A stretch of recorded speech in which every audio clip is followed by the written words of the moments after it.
கர்த்தருடைய பரிசுத்த நாமத்திற்கு மகிமை உண்டாவதாக. இன்றைய இறை வார்த்தை ஏசாயா 59வது அதிகாரம் 19வது வசனத்தின் பின்பகுதி. வெள்ளம்போல் சத்துரு வரும்போது கர்த்தருடைய ஆவியானவர் அவனுக்கு விரோதமாய் கொடியேற்றுவார் என்று பார்க்கின்றோம்.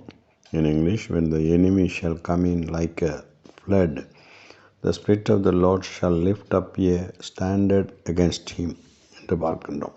சத்துருவனுடைய ஆக்ரோஷம், வேகம் அனைத்தையும் எடுத்துச் செல்லுகிற, ஒன்றுமில்லாமல் ஆக்கச் செய்கிற அவனுடைய வலிமைக்கு முன்பதாக தேவ ஆவியானவர் தாமே நமக்கு பாதுகாப்பாக நம்மை தடுத்து ஆட்கொண்டுகிற திறன், ஆற்றல், வல்லமை உள்ளவராக, வெற்றி கொடி ஏற்றுகிறவராக, சத்துருவுக்கு எதிரிட்டு நிற்கின்ற தேவனாக இருக்கிறார் என்பதை நாம் இந்த வசனத்திலே நாம் வாசிக்கிறோம்.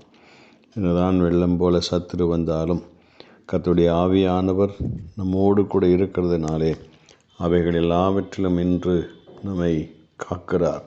யோர்தான் பிரவாகித்து வந்தபோது ஆசாரியரின் கால்கள் பட்ட மாத்திரத்திலே மேலே இருந்து ஓடி வந்த தண்ணீர் நின்று போனது போல ஆண்டவரும் நமக்காக சத்துருவுக்கு எதிராக போரிட்டு நமக்கு வெற்றியை கொடுத்து நம்மை நடத்துகிறார் என்கின்ற சத்தியத்தை அறிந்து தேவனுக்கு நன்றி சொல்லுவோம். கர்த்தர் நம்மை ஆசீர்வதிப்பாராக. ஆமென்.